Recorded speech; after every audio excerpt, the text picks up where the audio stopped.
First ever factory outlet, Chandanagar, Mukunda Jewelers, opening soon. No making charges.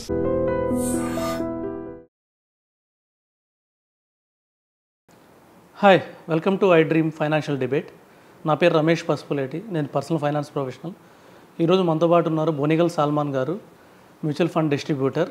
So సార్ని అడిగి finance గురించి కొన్ని విషయాలు తెలుసుకుందాం. నమస్తే అండి. నమస్తే రమేష్ గారు.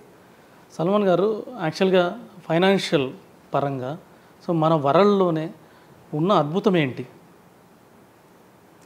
రమేష్ గారు, ఈ భూమి మీద జరిగే గొప్ప విషయం నాకు పర్సనల్గా నచ్చింది ఏమిటంటే, ఇప్పుడు చూడండి, ఒక డాక్టరు బ్రహ్మాండంగా చదువుకున్నారు, మంచి సర్జన్ నెంబర్ 1. అతని వృత్తిలో అతన్ని బీట్ చేయాలంటే, ఈవెన్ దో ఇప్పుడు సర్జన్ అంటే ఎంఎస్, మంచిగా సర్జరీలు చేసే వ్యక్తి అతను. ఎంబీబీఎస్ చదువుకున్న వ్యక్తి కూడా అతను బీట్ చేయలేకపోవచ్చు. ఆర్డినరీ పర్సన్స్ అతని వృత్తిని, అతని యొక్క టాలెంట్ని మనం బీట్ చేయలేము. అలాగే ఇంజనీర్, ఒక మంచి ఆర్కిటెక్టు, ప్రాజెక్టులు కట్టగల ఇంజనీరు, అతని వృత్తిని కానీ అతని యొక్క సామర్థ్యాన్ని బీట్ చేయలేము. అలాగే సైంటిస్టు, అంటే ఏ ప్రొఫెషన్లో అయినా ఉన్నత చదువులు చదివిన వ్యక్తుల్ని ఆ రంగాల్లో వాళ్ళని ఓడించాలంటే మన వల్ల కాదు. నాకు పర్సనల్గా నచ్చిన విషయం ఏమిటంటే రమేష్ గారు, ఫైనాన్స్లో ఆర్థిక రంగంలో టాప్ మోస్ట్ చదువుకున్న వ్యక్తులను కూడా సామాన్యమైన ప్రజలు, మధ్యతరగతి ప్రజలు బీట్ చేయొచ్చు. ఆర్థిక క్రమశిక్షణ ఉండి చక్కగా మీరు ఇన్వెస్ట్ చేస్తే దీర్ఘకాలంలో ఒక 20 ఇయర్స్, ఒక 25 ఇయర్స్లో బాగా చదువుకున్న వ్యక్తి కంటే, ఉన్నత చదువులు చదువుకున్న వ్యక్తి కంటే కామన్ మ్యాన్ ఆర్థికంగా అతనికంటే ఎక్కువ డబ్బును సంపాదించుకోవచ్చు. ఆఫ్టర్ 20-25 ఇయర్స్ లివింగ్ స్టైలు అతనికి సమానంగా జీవించవచ్చు. ఫైనాన్స్లో భూమి మీద నాకు నచ్చిన విషయం ఇది. అయితే ఇక్కడ బాగా చదువుకున్న వ్యక్తి, ఇప్పుడు డాక్టర్స్ ఉన్నారు, సాఫ్ట్వేర్ ఇంజనీర్, సైంటిస్టులు ఉన్నారు. మనం ఎన్నో ఎగ్జాంపుల్ చూస్తున్నాం. నెలకి 3 లక్షలు 5 లక్షలు తీసుకున్న వాళ్ళు కూడా కొంతమంది అప్పుల్లో ఉన్నారు.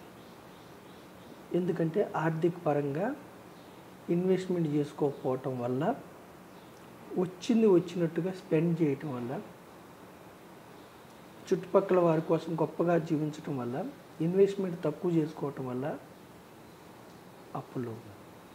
అయితే ఏమి చదువు లేదు, డిగ్రీ లేదు, వెనకాల ఫ్యామిలీ బ్యాక్గ్రౌండ్ లేదు, అయినా కొంతమంది 30,000 నెలకి 50,000 వచ్చే వ్యక్తులు కూడా ఆర్థికంగా పుంజుకుంటున్నారు. సో నేనేమన్నానంటే, ఈ భూమి మీద గొప్ప విషయం ఏమిటంటే ఫైనాన్స్లో ఉన్న గొప్ప మహత్యం ఏమిటంటే,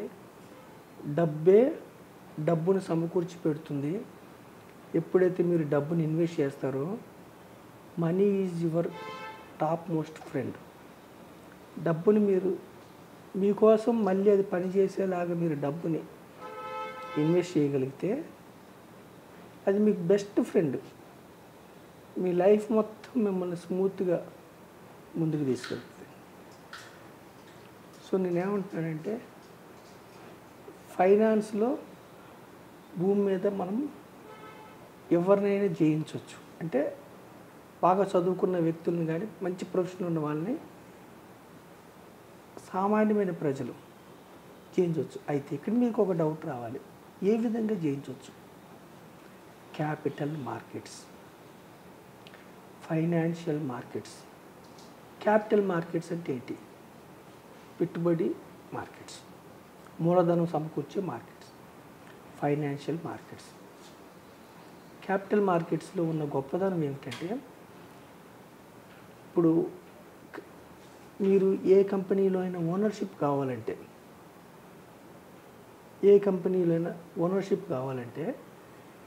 మన దేశం యొక్క మార్కెట్స్లో, క్యాపిటల్ మార్కెట్స్లో నమోదు చేయబడ్డ మార్కెట్స్లో, స్టాక్ మార్కెట్స్లో ఉన్న కంపెనీస్లో మీకు ఓనర్షిప్ వస్తుంది.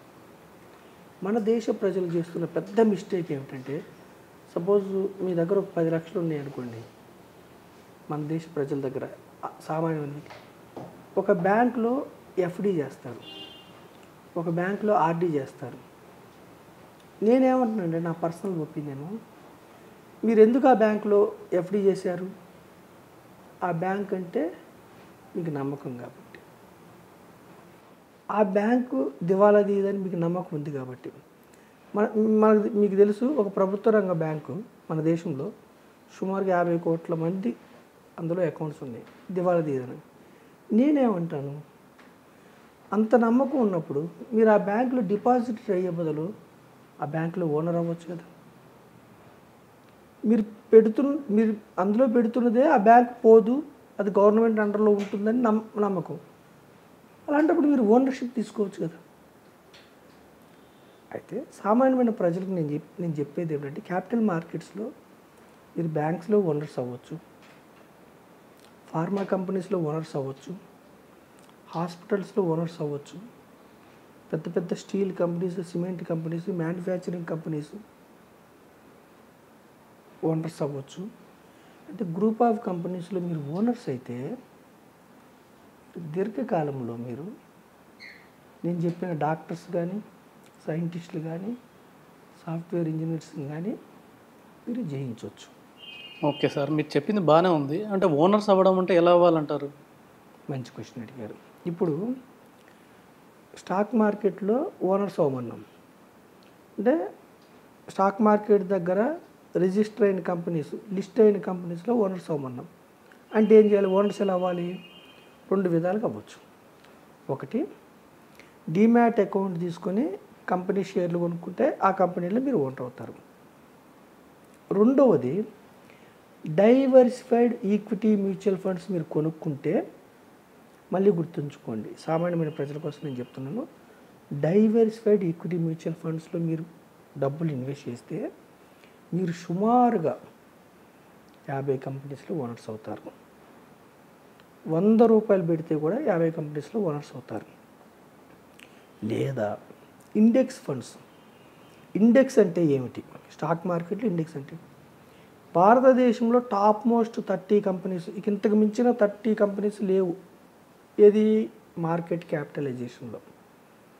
అంటే నంబర్ ఆఫ్ షేర్స్ని, షేర్ వాల్యూని గుణిస్తే వచ్చేది market capitalization. Top most 30 companies index మీరు తీసుకుంటే, సెన్సెక్స్ ఫండ్ మీరు తీసుకుంటే, మీకు చదువు లేకపోయినా, బ్యాక్గ్రౌండ్ లేకపోయినా, ఏ జెండర్ అయినా, ఏ పల్లెటూరు వ్యక్తులైనా, ఈవెన్ క్రిమినల్ బ్యాక్గ్రౌండ్ ఉన్న, జైల్లో ఉన్న వ్యక్తి అయినా సరే, మీరు టాప్ మోస్ట్ 30 కంపెనీస్లో ఓనర్స్ అవుతారు. అయితే ఈ క్రమంలో చాలామంది ప్రజలు ఇన్వెస్ట్మెంట్ని, స్పెక్యులేషన్, ట్రేడింగ్ని కలుపుతున్నారు. మన ప్రజలకి ఇచ్చే ఎడ్యుకేషన్ ఏమిటంటే, ఇన్వెస్ట్మెంట్ వేరు, స్పెక్యులేషన్ లేదా ట్రేడింగ్ వేరు. ట్రేడింగ్లో, స్టాక్ మార్కెట్లో డబ్బులు వస్తాయనుకొని ట్రేడింగ్లోకి వస్తున్నారు. ట్రేడింగ్లో డబ్బు మొత్తం పోతుంది. ట్రేడింగ్లోకి రావద్దు. ఫ్యూచర్ అండ్ ఆప్షన్స్ ట్రేడింగ్ అంటారు, ఇంట్రాడే ట్రేడింగ్ అంటారు. అది స్పెక్యులేషన్. అది షార్ట్ పీరియడ్లో వచ్చే డబ్బు నిలబడదు. ఇన్వెస్ట్మెంట్లో రిస్క్ లేదా? ఇన్వెస్ట్మెంట్లో రిస్క్ ఉంది. స్టాక్ మార్కెట్లో మీరు డైరెక్ట్గా మీరు కంపెనీలో షేర్లు కొంటే, ఎప్పుడైనా సరే స్టాక్ మార్కెట్లో కంపెనీలో రిస్క్ ఏమిటంటే, మనం కొన్న తర్వాత షేర్ వాల్యూ పెరగవచ్చు, తగ్గొచ్చు. అందుకనే స్టాక్ మార్కెట్లో మీరు ఏ ప్రైస్లో కొనాలి, ఏ ప్రైస్లో అమ్మాలనేది ఇంపార్టెంట్. అది కామన్ మ్యాన్కి తెలుసుకోవడం కష్టం. ఏ ప్రైస్లో కొనాలి, ఏ ప్రైస్లో అమ్మాలి. కరెక్టే మీరు చెప్పినట్టు. ఇప్పుడు వారన్ బఫెట్ థియరీ ఉంది కదా, అంటే మనం ఏ ప్రైస్లో కొన్నామనేది చాలా ఇంపార్టెంట్ అనేసి. సో అది ఎలా తెలుసుకోవాలంటారు? దానికి స్టాక్ మార్కెట్లో డైరెక్ట్గా స్టాక్స్ కొనే వ్యక్తులు ఏ ప్రైస్లో కొనాలి, ఏ ప్రైస్లో అమ్మటానికి చాలా ఉన్నాయి థియరీస్ మనకి. ఎర్నింగ్ పర్ షేర్, ఒక షేర్కి ఎర్నింగ్ ఎంత వస్తుంది, ఆ కంపెనీ షేర్ ఎంత డివిడెండ్ ఇస్తుంది, అంటే లాభాలని ఎంత పంచుతుంది షేర్ హోల్డర్స్కి. ప్రైస్ బై ఎర్నింగ్ రేషియో అంటే ఎర్నింగ్ ప్రకారం ప్రైస్ ఉందా లేకపోతే ఎక్కువ ఉందా, లేకపోతే ప్రమోటర్ వాటా అంటే కంపెనీ పెట్టిన వ్యక్తిని ప్రమోటర్ అంటారు, మిగతా వాళ్ళని అంటే మెజారిటీ షేర్ హోల్డర్స్ ఉన్న వ్యక్తిని ప్రమోటర్ అంటారు, మిగతా వాళ్ళని మైనారిటీ షేర్ హోల్డర్స్ అంటారు. హక్కులు అందరికీ సమానమే. ఓటింగు ఒక షేర్కి ఒక ఓటు ఉంటుంది. డైరెక్టర్స్ని ఎన్నుకునే క్రమంలో కంపెనీ తీసుకునే మేజర్ డెసిషన్స్లో ఓటింగ్ పెడతారు, జనరల్ బాడీ మీటింగ్. అప్పుడు అందరికీ సమానమే.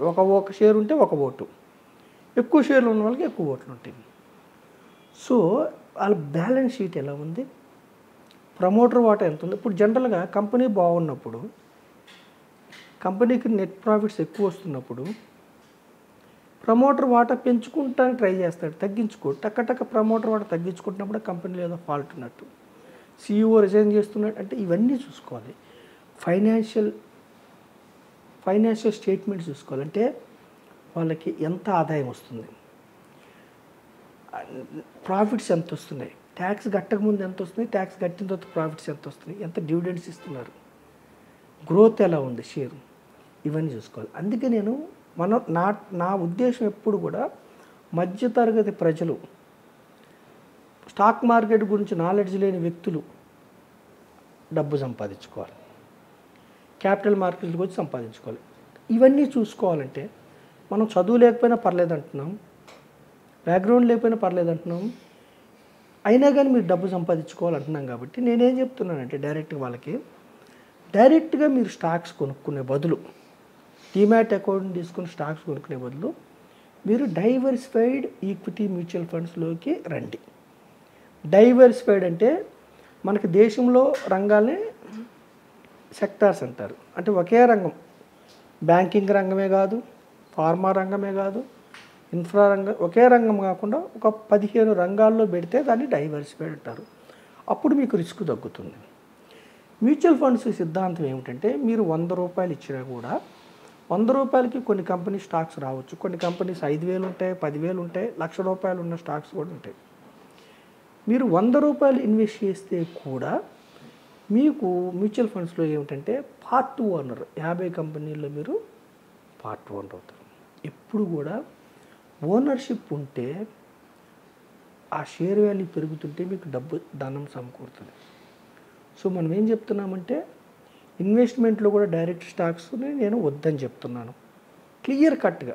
అంటే ఇప్పుడు డైరెక్ట్ స్టాక్స్లో కూడా రిస్క్ ఉంటుంది, అలాగే మ్యూచువల్ ఫండ్లో కూడా రిస్క్ ఉంటుంది. మ్యూచువల్ ఫండ్స్లో కూడా రిస్క్ ఉంటుంది. ఇప్పుడు అంతేందుకు, ఇప్పుడు లాస్ట్ 5 years పెట్టిన వాళ్ళకి కూడా ఇప్పుడు కొంచెం నెగిటివ్ కనపడుతుంది. చాలా SIPలు అయిపోయినాయి, చాలామంది విత్డ్రా చేశారు. సో వీటిలో కూడా రిస్క్ ఉంది కదా, మరి వీటిని ఎలాగా మనం డీల్ చేయాలంటారు? ఈక్విటీ అంటేనే రిస్క్. ఈక్విటీస్లో గ్యారంటీ రిటర్న్స్ ఉండవు. డైరెక్ట్ స్టాక్స్ కొన్నా రిస్క్ ఉంటుంది, ఈక్విటీ మ్యూచువల్ ఫండ్స్ కొన్నా రిస్క్ ఉంటుంది. డైరెక్ట్ స్టాక్స్లో మీకు ఎక్కువ రిస్క్ ఉంటుంది, వస్తే ఎక్కువ రివార్డ్ వస్తుంది. మీరు కొన్న స్టాక్స్ బాగా పెరిగి లాభాలు బాగా వస్తే మీకు ఎక్కువ లాభాలు వస్తాయి. మీరు కొన్న స్టాక్స్ దెబ్బతింటే మీకు ఎక్కువ నష్టం వస్తుంది. పైగా మీరు డైరెక్ట్గా కొనుక్కుంటే కొన్ని స్టాక్స్ మీరు కొనలేకపోవచ్చు. 5,000 నా దగ్గర ఉన్నాయి, MRF స్టాక్ లాంటిది నేను కొనుక్కోలేకపోవచ్చు. 10,000 స్టాక్స్ ఉన్నాయి, 10 అవి కొనుక్కోలేదు. అందుకే మనం ఏం చెప్తున్నామంటే మ్యూచువల్ ఫండ్స్లో కూడా రిస్క్ ఉంటుంది. రిస్క్ను తగ్గించుకోవడానికి మీరు ఏం చేయాలంటే ఒకటే మంత్రం, లాంగ్ టర్మ్ ఉండాలి. షార్ట్ పీరియడ్లో అద్భుతాలు జరగవు. షార్ట్ పీరియడ్లో కోట్లు రావు, డబ్బు లక్షల కోట్లు రావు. లాంగ్ టర్మ్లో వస్తుంది. లాంగ్ టర్మ్లో పవర్ ఆఫ్ కాంపౌండింగ్ అనే వెపను మిమ్మల్ని ఆర్థిక తీరాలకి, ఆర్థిక గమ్యాలకు చేరుస్తుంది. ఉదాహరణ చూడండి రమేష్ గారు, ఎవరైతే వాకింగ్ చేసే వ్యక్తి ఉంటారు, రోజు వాకింగ్ చేస్తున్నారు, ఒక్క రోజులో రిజల్ట్ కనపడదు. ఒక 10 ఏళ్ళు 15 ఏళ్ళు చేస్తే అతనికి అనారోగ్య సమస్యలు ఏది రావు, పవర్ ఆఫ్ కాంపౌండ్. అలాగే చెడు అలవాట్లు ఉన్న వ్యక్తి, స్మోకింగ్ ఇంకొకటో ఒక్క రోజులోనే అతనికి ఏం ఎఫెక్ట్ పడుతుంది, దీర్ఘకాలంలో అది కూడా పవర్ ఆఫ్ కాంపౌండింగ్ ఎఫెక్ట్, ఏది అలవాట్లు కూడా అతనికి ఎఫెక్ట్ అవుతుంది. ఆర్థికంగా కూడా మనం ఏం చెప్తున్నామంటే లాంగ్ టర్మ్ ఉండాలి. లాంగ్ టర్మ్ అంటే ఎంత? More than 10 years. More than 10 years అని మనం ఎందుకు అంటున్నామంటే రమేష్ గారు, సెన్సెక్స్ 1979లో స్టార్ట్ అయింది, ఈరోజు 2025 ఏప్రిల్, ఈరోజు సుమారుగా 76,000 సుమారుగా. ఎన్ని ఒడిదుడుకులున్నా 14% CAGR, సుమారు 1% అటు ఇటుగా. Compounded returns, not normal returns. Compounded returns అంటే వడ్డీ మీద వడ్డీ, రిటర్న్స్ మీద రిటర్న్, చక్ర వడ్డీలాగా లెక్కిస్తాం. అంటే ఎవరైతే ₹1,00,000 పెట్టారో 79లో ఎన్ని ఒడిదుడుకులున్నా ఈరోజు 7,60,00,000 సుమారుగా. సో మనం ఏమంటున్నామంటే రోల్ బ్యాక్ రిటర్న్స్. ఇవి మనం ఏం చెప్తున్నామంటే సెన్సెక్స్లో రోల్ బ్యాక్ రిటర్న్స్ అంటే మీరు ఏ సంవత్సరంలోనైనా స్టార్ట్ చేయండి రమేష్ గారు. రోల్ బ్యాక్ రిటర్న్స్ అంటే ఏ సంవత్సరంలోనే మీరు స్టార్ట్ చేయండి. 79లో స్టార్ట్ చేశారు, 89 అంటే 10 ఏళ్ళు ఉన్నారు, 89లో చూశారు. లేదంటే 85లో స్టార్ట్ చేశారు, 10 ఏళ్ళు ఉన్నారు, 95లో చూశారు. ఏ సంవత్సరం అన్నా మీరు స్టార్ట్ చేయండి ఇన్వెస్ట్మెంట్ సెన్సెక్స్లో. 10 ఏళ్ళ తర్వాత మీరు చూస్తే నెగిటివ్ రిటర్న్స్ లేవు. 15-20 ఉంటే అద్భుతం. 5 ఇయర్స్ 7 ఇయర్స్లో ఒక్కొక్కసారి నెగిటివ్ రిటర్న్స్ వస్తుంది. సో అందుకే మనం ప్రజలకి ఏం చెప్తున్నామంటే స్పెక్యులేషన్ ట్రేడింగ్ని అవాయిడ్ చేసుకోండి. గ్రూప్ ఆఫ్ కంపెనీస్లో మీరు ఇన్వెస్ట్ చేయండి. Index funds, passive funds, active funds, diversified equity mutual ఫండ్స్లో రండి. టాప్ మోస్ట్ కంపెనీస్లో ఓనర్స్ అవ్వండి. మీరు ఇంట్లో కూర్చున్నా సరే మీకోసం కంపెనీలో ఎంప్లాయీస్ మీకోసం పనిచేస్తారు, కంపెనీలో మేనేజర్స్ మీకోసం పనిచేస్తారు, కంపెనీస్లో డైరెక్టర్స్ మీకోసం పనిచేస్తారు, చుట్టుపక్కల ప్రజలు కూడా మీకోసం పనిచేస్తారు. మీకు ఒక డౌట్ రావచ్చు, చుట్టుపక్కల ప్రజలు ఎలా పనిచేస్తారు? నా ఇంటి పక్కన వాడు అతను ఇల్లు కొనుక్కున్నాడు అనుకోండి, కడుతున్నాడు అనుకోండి, అతను సిమెంట్ కొంటాడు, సిమెంట్ షేర్స్ పెరుగుతాయి, స్టీల్ షేర్స్ పెరుగుతాయి. అతను కన్జ్యూమ్ చేసే ఆ ఇంటికి కావాల్సిన ప్రతి వస్తువు నాకు క్యాపిటల్ మార్కెట్స్లో లిస్ట్ అయి ఉంటుంది. నేను ఇంట్లో వాడే ప్రతి వస్తువు, పేస్ట్ దగ్గర నుంచి బ్రష్ దగ్గర ప్రతి వస్తువు క్యాపిటల్ మార్కెట్స్లో లిస్ట్ అయి ఉంటుంది. నా కోసం ప్రజలు కూడా పనిచేస్తారు. ఈ భారతదేశ ఎకానమీలో మీరు పార్టిసిపేట్ అయ్యి పేద ప్రజల మధ్యతత్వాన్ని ఇన్వెస్ట్మెంట్ని అర్థం చేసుకొని క్యాపిటల్ మార్కెట్స్లోకి వస్తే దీర్ఘకాలంలో మీరు లబ్ధి పొందుతారు. అంటే దీర్ఘకాలం అన్నారు, అసలు మీ ఉద్దేశం ఏంటి? దీర్ఘకాలం అంటే ఉద్దేశం ఏంటి? లాంగ్ టర్మ్ అంటే మీ ఉద్దేశంలో ఎన్ని సంవత్సరాలు? మంచి క్వశ్చన్ అడిగారు రమేష్ గారు. ఇప్పుడు చూడండి, దీర్ఘకాలం అంటే ఇప్పుడు 60 ఏళ్ళు ఉన్న వ్యక్తి ఉన్నాడు, అతను క్యాపిటల్ మార్కెట్స్కి అంత సూటబుల్ కాదు. అతను వ్యూ మోర్ దాన్ 5 ఇయర్స్ ఉందనుకోండి, సపోజ్ మోర్ దాన్ 5 ఇయర్స్ ఉంది, కానీ బ్యాంకు ఎఫ్డీలో వచ్చే రేట్ ఆఫ్ ఇంట్రెస్ట్ కంటే ఎక్కువ రావాలనుకున్నప్పుడు అతని ఏజ్ దృష్ట్యా అతను డిఫెన్సివ్ ఇన్వెస్టర్, అంటే కొంత పోర్షన్ క్యాపిటల్ మార్కెట్స్లో పెట్టవచ్చు, కొంత డెట్లో పెట్టవచ్చు, కొంత గోల్డ్లో మల్టీ అసెట్. అయితే ఇక్కడ మనం దీర్ఘకాలం అని చెప్పేది ఎవరికంటే 60 ఇయర్స్ 70 ఇయర్స్ ఉన్న వ్యక్తుల కోసం కాదు. ఎవరైతే యంగ్ ఏజ్లో ఉన్నారో 25-30 ఇయర్స్లో ఉన్నారో వాళ్ళకి రిటైర్మెంట్ అనేది గ్యారంటీగా ఆప్షన్. ఇప్పుడు వాళ్ళకి చదువు లేకపోవడం వల్ల పెద్ద ఉద్యోగం రాల, చదువు లేదు, ఉద్యోగం రాల, కానీ పాస్ట్ని వాళ్ళు వెనక్కి తేలేరు, గతాన్ని వెనక్కి తేలేరు. వాళ్ళ నాన్నగారు వాళ్ళ తల్లిదండ్రులు చదివేయలేకనో ఆర్థిక పరిస్థితి బాగలేకనో చదువుకోలేదు. మరి వాళ్ళు ఎప్పటికీ ఆర్థికంగా వెనకబడే ఉండాలా? అవసరం లేదు. మీకు వచ్చిన దాంట్లో 30,000 వస్తే ఒక 30%, 40,000 వస్తే ఒక 30%, నెక్స్ట్ 10 to 15 ఇయర్స్ మీరు ఓనర్స్ అవ్వండి. మామూలుగా బిజినెస్ పెట్టుకుంటాం మనం పెట్టుకునే బిజినెస్లో మన థాట్సే ఉంటాయి. అదే ఒక కార్పొరేట్ కంపెనీస్లో ఓనర్స్ అయితే మీకోసం పెద్ద పెద్ద కార్పొరేట్ బ్రెయిన్స్ మీకోసం పనిచేస్తాయి. సపోజ్ ముఖేష్ అంబానీ కంపెనీలో మీరు ఓనర్ అయ్యారనుకోండి, ముఖేష్ అంబానీ బ్రెయిన్ కూడా మీకోసం పనిచేస్తుంది. అతని షేరు ఉంటుంది, అతని కోసం పనిచేస్తాడు, అక్రమంలో మిమ్మల్ని కూడా ముందుకు తీసుకెళ్తాడు. రతన్ టాటా గారి కంపెనీలో మీరు ఓనర్స్ అయ్యారనుకోండి, రతన్ టాటా గారి నుంచి వచ్చిన వారసులు, డైరెక్టర్స్, ఎంప్లాయీస్, టీసీఎస్లో ఉన్న మీకోసం పనిచేస్తారు.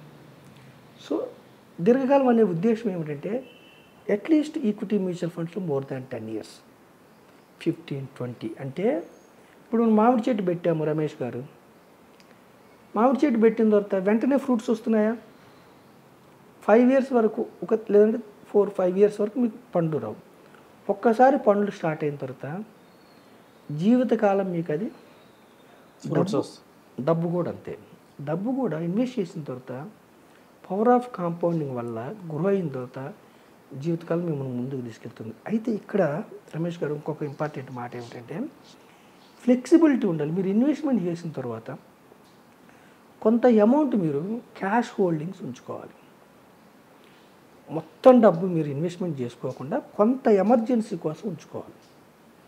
ఎందుకంటే మార్కెట్స్లో, క్యాపిటల్ మార్కెట్స్లో వివిధ కారణాల వల్ల మనకు పర్సనల్ హెల్త్ ఎలాగైతే ఒక్కొక్కసారి జ్వరాలు వస్తాయో, ఒక్కొక్కసారి ఇబ్బంది అవుతుందో, ఆ విధంగా ఎకానమీలో కూడా ఒక్కొక్కసారి గ్రోత్ ఉంటుంది, ఒక్కొక్కసారి రిసెషన్ ఉంటుంది. అలాగే మార్కెట్స్లో కూడా బుల్ మార్కెట్, బేర్ మార్కెట్ అంటే పెరుగుతూ ఉంటాయి, ఒక్కోసారి డౌన్ అవుతాయి. ఈ క్రమంలో మనం జనరల్గా ఏం చేస్తారంటే బుల్ మార్కెట్లు పెరుగుతున్నప్పుడు అందరూ ఏం చేస్తారంటే చేతిలో క్యాష్ ఉంచుకోరు, ఉన్నదంతా పెట్టేస్తారు. గ్రీడ్. డౌన్ అయినప్పుడు ఏంటి ఇంకెంత పడిపోతుందని అమ్మేస్తారు, ఫియర్. ఇలా కాకుండా ఫ్లెక్సిబిలిటీ ఉండాలి. ఇన్వెస్ట్మెంట్ అనేది ఈవెంట్ కాదు, ప్రాసెస్. ఎప్పుడు ప్రాసెస్, అది ముందుకెళ్తూ ఉండాలి ఇన్వెస్ట్మెంట్. అప్పుడు ఏమైందంటే మనకి బేర్ మార్కెట్స్ అంటే మార్కెట్స్ డౌన్ అయినప్పుడు మన సంపద కొంత డౌన్ అవుద్ది. ఆ టైంలో విత్డ్రా చేయకుండా ఫ్లెక్సిబిలిటీ కొంత క్యాష్ ఉంచుకోవాలి. పేదవాళ్ళైనా పర్వాలేదు, కొంత అమౌంట్ మీరు ఉంచుకోవాలి. అంటే ఇది ఎలా తెలిసిద్ది అంటారు? ఇప్పుడు మార్కెట్ హైలో ఉంది, మనం అమ్మేసి క్యాష్లోకి వచ్చేయాలి, మళ్ళీ మార్కెట్ డౌన్ అయింది, ఇది బాటము, మనం ఇక్కడ ఇన్వెస్ట్ చేయాలని మనకి ఎట్లా తెలుస్తుంది అంటారు? ఈక్విటీ మ్యూచువల్ ఫండ్లో మీరు హైలో ఉన్నప్పుడు అమ్మొద్దు. డైరెక్ట్ స్టాక్స్లో మీరు మీ ఇష్టం, హైలో ఉందా అమ్ముకుంటామా, ప్రాఫిట్ బుక్ చేసుకుంటామా మీ ఇష్టం. ఈక్విటీ మ్యూచువల్ ఫండ్లో హైలో ఉన్నా మీరు అమ్మొద్దు, లోలో ఉంటే కొనాలి. ఎలా తెలుస్తుందంటే మార్కెట్ డౌన్ అవుద్ది కాబట్టి మీకు పర్సంటేజ్ తెలుసు, కొనాలి. లేదు మీ దగ్గర లేదు, కంటిన్యూస్గా ఇన్వెస్ట్ చేసుకుంటూ పోండి. మరి ఎప్పుడు తీసుకోవాలి ఈక్విటీ మ్యూచువల్ ఫండ్లో? నీడ్ ఉంటేనే, అవసరం ఉంటేనే. 6 నెలల ముందే. పిల్లలు చదువులకు పెట్టారండి, వాళ్ళ ఇంటర్మీడియట్ ఎడ్యుకేషన్కి నీడ్ ఉంది, 6 నెలల ముందే మీరు క్యాష్లోకి, లిక్విడ్లోకి రండి, లేదంటే హైబ్రిడ్లోకి రండి. నీడ్ ఉంటేనే. నీడ్ లేకపోతే ఈక్విటీలోనే ఉంచుకోండి, ఓకేనా? నీడ్ లేకపోతే ఈక్విటీలో ఉంచుకోండి. డైరెక్ట్ స్టాక్స్ వాళ్ళు ఎప్పుడు ప్రాఫిట్, ఇది కూడా వాళ్ళకి సబ్జెక్ట్ ఉంది. అందుకే మనం డైరెక్ట్ స్టాక్స్ని అది కూడా వద్దాను. డైరెక్ట్ స్టాక్స్ వాళ్ళు ఎప్పుడు అమ్ముకోవాలి, ఎప్పుడు కొనాలి, ఏ స్టాక్స్ ఫండమెంటల్గా స్ట్రాంగ్ ఉన్నాయా, టెక్నికల్గా, ఇవన్నీ చూసుకోవాలి. ఇవన్నీ ఇబ్బంది. నేను చెప్పేది కేవలం మధ్యతరగతి ప్రజలు, ఆర్డినరీ ప్రజల కోసం కాబట్టి డైవర్సిఫైడ్ ఈక్విటీ మ్యూచువల్ ఫండ్లు ఫండ్ మేనేజర్ చూసుకుంటాడు. ఈ కంపెనీ స్టాక్ ఆల్ టైమ్ హైకి వెళ్ళిందా, ఇంకా గ్రోత్ లేదా, అమ్మేయాలా తీసేయాలా, అతను చూసుకుంటాడు. మ్యూచువల్ ఫండ్స్లో వాళ్ళు ఎన్నిసార్లు అమ్మినా వాళ్ళకి ట్యాక్స్ పడదు, ఎన్నిసార్లు కొన్నా ట్యాక్స్ పడదు, వాళ్ళు చూసుకుంటారు. డైవర్సిఫైడ్ ఈక్విటీ మ్యూచువల్ ఫండ్లో ఏ కంపెనీ ఆల్ టైమ్ హై, ఏ కంపెనీ ప్రాఫిట్ బుక్ చేసుకోవాలి, ఏ కంపెనీలు ఇంకా పెంచాలి వాళ్ళు చూసుకుంటారు. ఏ కంపెనీలో స్కామ్ అయింది, ఏ తీసేయాలి వాళ్ళు చూసుకుంటారు. డైరెక్ట్ స్టాక్స్ ఉన్నప్పుడు మాత్రమే మీరు రీసెర్చ్ చేసుకోవాలి. సో మనం ఏమంటున్నామంటే ఫ్లెక్సిబిలిటీ ద్వారా మీరు రేపు అనేది ఉంది కాబట్టి కొంతకాలం ఇన్వెస్ట్ చేసుకొని ఫైనాన్షియల్ అసెట్ బిల్డ్ చేసుకుంటే, మీరు ఒక ఇల్లు కొనుక్కొని లైఫ్ లాంగ్ రెంట్ రావటం ఎలా బిల్డ్ చేసుకుంటారో అలా ఫైనాన్షియల్ అసెట్ బిల్డ్ చేసుకుంటే లైఫ్ లాంగ్ మిమ్మల్ని ఎస్డబ్ల్యూపీ ద్వారా ముందుకు తీసుకెళ్తుంది, ప్రతి అవసరం మిమ్మల్ని తీరుస్తుంది. మీరు అన్నీ బాగానే చెప్తున్నారు, మ్యూచువల్ ఫండ్ మంచిదని, లాంగ్ టర్మ్ అని, అది ఎస్డబ్ల్యూపీ ద్వారా మిమ్మల్ని 100 years వరకు బతికిచ్చిద్దని అన్నీ చెప్తున్నారు, ఓకే. కానీ ఎంతమంది ఉంటున్నారు మ్యూచువల్ ఫండ్లో? తక్కువ మంది ఉంటున్నారు. ఇప్పుడు మన ఇండియన్ మ్యూచువల్ ఫండ్ యావరేజ్ ఎంత, హోల్డింగ్ యావరేజ్ ఎంత ఉందంటారు? చాలా 10% సుమారుగా, అక్యురేట్గా నేను చూడలేదు. సుమారుగా 140 కోట్ల మందిలో ఒక 10%, 12% ఇన్వెస్ట్ చేస్తున్నారు. అయితే సిప్ కూడా 3 to 4 yearsకి ఎక్కువ మంది ఆపేస్తున్నారు. జనరల్గా ఏమిటంటే ఒక డిస్ట్రిబ్యూటర్ ద్వారా కానీ, ఒక ఫైనాన్స్ ప్రొఫెషనల్ ద్వారా కానీ వస్తే కొంచెం ఎక్కువ కాలం ఉండటానికి అవకాశం ఉంటుంది. నా దగ్గర అంటే మొన్న యాక్చువల్ కోవిడ్ టైంలో కరెక్షన్కి భయపడ్డారు, ఈ 6 monthsలో కరెక్షన్కి కూడా భయపడ్డారు. రెగ్యులర్గా వాళ్ళకి మనం ఏం చేస్తామంటే ఏ ఫైనాన్షియల్ డిస్ట్రిబ్యూటర్ అయినా జనరల్గా మార్కెట్స్ అప్ అండ్ డౌన్స్ సహజం. మనం ఊపిరి పీల్చుకుంటే ఉచ్ఛ్వాస నిశ్వాసాలు ఎలాగో మార్కెట్స్ ఆటుపోట్లు సహజం, కానీ దీర్ఘకాలంలో ఇప్పుడు ఇండెక్స్లు ముందుకెళ్తాయి. సో మనం ఏం చెప్తామంటే అందుకే దీర్ఘకాలం లక్ష్యం, గోల్ కోసం ప్రాసెస్ వస్తే ఏమిటంటే జనరల్గా ఒక సపోర్ట్ ఉంటే చేయబట్టుకుని నడిపించుకునే వాళ్ళు ఉంటే భయపడరు, ఫియర్ ఉండదు, కొంచెం ధైర్యం ఉంటుంది. నేను చాలామంది మొన్న నా దగ్గర ఇన్వెస్ట్ చేసిన వాళ్ళు సపోజ్ ఒక 10 లక్షలు పెట్టారనుకోండి, ఒక 25 అయింది అనుకోండి గత 8 ఏళ్ళ నుంచి, వాళ్ళ కళ్ళ ముందే ఒక 3-4 లక్షలు డౌన్ అయింది. వాళ్ళు ఏమన్నారు, తీసేస్తాము ప్రాఫిట్ బుక్ చేసుకుంటాం అన్నారు. సార్ మీకు అవసరం ఉంటే తీసుకోవాలి, లేకపోతే వెయిట్ చేద్దాం. మనం పెరిగింది మళ్ళీ తగ్గింది మళ్ళీ పెరుగుతుంది. సెంటిమెంట్స్ ఎప్పుడు ఉంటాయి మనకి, మాన్సూన్ సెంటిమెంట్స్ కానీ, క్రూడ్ ఆయిల్ కానీ, రూపీ డాలర్ కానీ, ట్రంప్ కానీ, గ్లోబల్ మార్కెట్స్లో ప్రతి దేశంలో ఉంటాయి. ఒక దేశానికి ఒక దేశం ఎక్స్పోర్ట్ ఇంపోర్ట్స్ లింక్ కాబట్టి ఎకానమీ ఎప్పుడు సెంటిమెంట్స్ ఉంటాయి. కానీ లాంగర్ పీరియడ్లో ఒక కంపెనీ యొక్క షేర్ వాల్యూ ఎప్పుడు కూడా ఆ కంపెనీ యొక్క నెట్ ప్రాఫిట్స్ మీదే ఆధారపడి ఉంటుంది. షార్ట్ పీరియడ్లో స్పెక్యులేషన్ మీద ఆధారపడుతుంది. కంపెనీస్కి లాభాలు వస్తే మాత్రమే డిమాండ్ అండ్ సప్లై ఆ కంపెనీ పెరుగుతూ ఉంటుంది. షార్ట్ పీరియడ్లో ఎక్కువ మొత్తంలో కొనటం వల్ల ఎఫ్ఐఐలు కానీ ఇంకొకరు కానీ కొనటం వల్ల షార్ట్ పీరియడ్లో పెరగచ్చు తగ్గొచ్చు. దీర్ఘకాలంలో డిమాండ్ అండ్ సప్లై కంపెనీస్కి నెట్ ప్రాఫిట్స్ బాగుంటేనే ఆ కంపెనీ. ఇప్పుడు చూడండి మీరు సెన్సెక్స్లో టాప్ 30 కంపెనీస్ గత 46 ఏళ్ళ నుంచి ఇవే ఉన్నాయా టాప్ 30 కంపెనీస్? మారుతున్నాయి కదా. అంటే కంపెనీ బాగా పెర్ఫామ్ చేస్తే సెన్సెక్స్లో ఉంటుంది, బాగా పెర్ఫామ్ చేయకపోతే వెళ్ళిపోతుంది. అంటే ఎన్నో కంపెనీస్ వస్తుంటాయి పోతుంది. అందుకే మనం ప్రజలకు ఏం చెప్తున్నాము, సరైన కంపెనీస్ మీరు పట్టుకోలేకపోతే మీకు ఇబ్బంది అవుతుంది. కాబట్టి ఇండెక్స్ కానీ డైవర్సిఫైడ్ యాక్టివ్ మ్యూచువల్ ఫండ్స్ కానీ మనం చెప్తున్నాం. దీనివల్ల ఏమవుతుంది, మీరు కోట్లు రాకపోయినా, డబ్బు జీరో కాకపోయినా ఒక 10%, ఒక 12% హిస్టారికల్ రిటర్న్స్ వస్తున్నాయి. అంటే బ్యాంకు కంటే మీకు 6 to 7% అడిషనల్గా మీరు అయితే 6 to 7% అంటే ఇక్కడ మీకు కనబడటం చాలా తక్కువ కనబడుతుంది. పవర్ ఆఫ్ కాంపౌండింగ్ వల్ల 20-25 ఇయర్స్లో డబ్బు మల్టిపుల్ అవుతుంది. ఓకే, అయితే మీరు చెప్పిన దాన్ని బట్టి మాకు అర్థమైంది ఏంటంటే, యాక్చువల్గా ఏంటంటే కంపల్సరీగా అందరికీ ఒక గురువు ఉండాలి. సో అది ఏ బిజినెస్ అయినా కానివ్వండి, లేకపోతే అలాగే ఆర్థికపరమైన అంశాలు కూడా కంపల్సరీగా ఓన్ డిసిషన్స్ తీసుకోకూడదు. ఓన్ డిసిషన్స్ తీసుకుంటే ఏమవుతుందంటే డెఫినెట్గా ఇలాగ మార్కెట్ పడినప్పుడు కొద్దిగా ఆందోళనకు గురయ్యి అమ్మేస్తాం. తర్వాత మార్కెట్ డెఫినెట్గా పడినప్పుడు మళ్ళీ పెరుగుతుంది, పెరిగినప్పుడు పడుతుంది. సో పడినప్పుడు అమ్మేస్తే మళ్ళీ పెరిగేటప్పుడు ఆపర్చునిటీ మిస్ అవుతారు. సో ఈ ఎమోషన్స్ అంతా కంట్రోల్ చేయడానికి, సో ప్లస్ మీకు ముందు దారి చూపించడానికి కంపల్సరిగా ఆర్థికపరమైన ఒక గురువు ఉండాలి. ఎప్పుడూ ఒక ఆర్థిక గురువుని కంపల్సరిగా మెయింటైన్ చేస్తేనే మనకి ఫ్యూచర్లో మన లక్ష్యాలకి సో అందుకోవడానికి కూడా గురువు చాలా ఉపయోగపడతాడు. సో ఇది మన సల్మాన్ గారు మనకు చెప్పిన ఆర్థికపరమైన అంశాలు. ఇంకా మీకు ఏమైనా ఇన్ఫర్మేషన్ కావాలంటే సార్కి పర్సనల్గా ఫోన్ చేసి కనుక్కోవచ్చు. Thank you.